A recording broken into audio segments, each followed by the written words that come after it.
Her photos are known around the world, the subject's joyful, happy babies placed in unconventional settings. But now, Australian photographer Anne Geddes has turned her lens on an entirely different subject. As CCTV's Francis Coe reports, Geddes says her latest project became one of the most rewarding.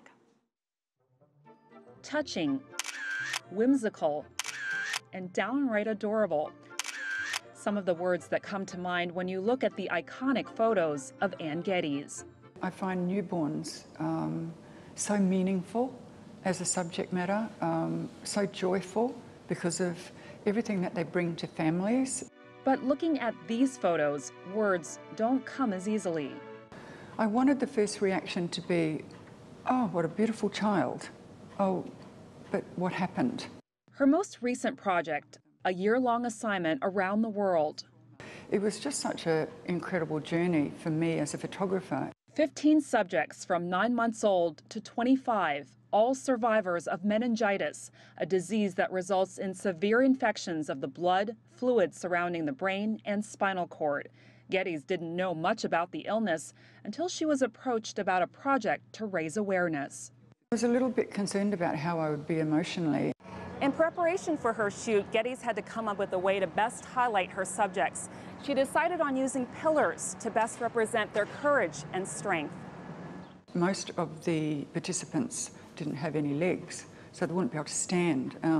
So what I thought I would do was to have a beautiful series of pillars, you know, like a pillar of strength for them to be sitting on.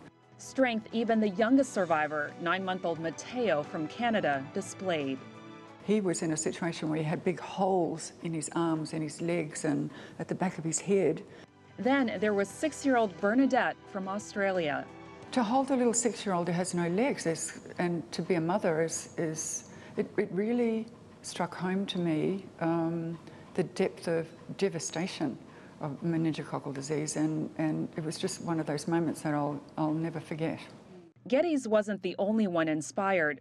Take 5-year-old Victoria from Spain.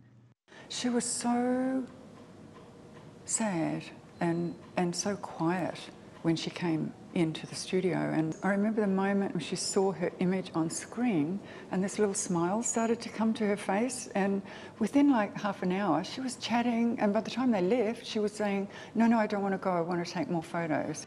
Geddes hopes her photos will educate others about the disease by focusing on the bravery of those who live through it. These children and young people were just absolutely extraordinary. Francis Coe, CCTV, Washington.